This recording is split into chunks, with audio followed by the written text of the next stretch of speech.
што можете да им ветите на македонците кои живеат во Чаир, бидејќи од нив ја очекувате поддршка?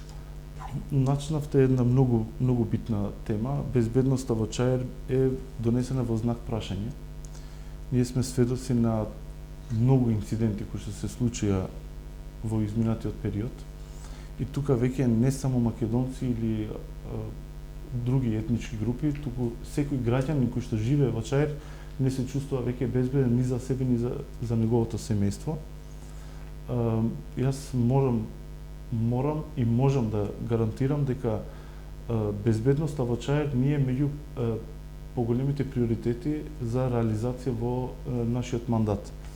Тоа што е особено што би можел да го кажам, дека ние имаме предвидено во нашата програма поддршка на основање на бизниси, на мали бизниси кои што ќе бидат мултиетнички. Што значи доколку двајца ортаци се договорат да основаат заедничка компанија кои што се од две етнички групи, поддршката ќе биде максимално од страна на општината.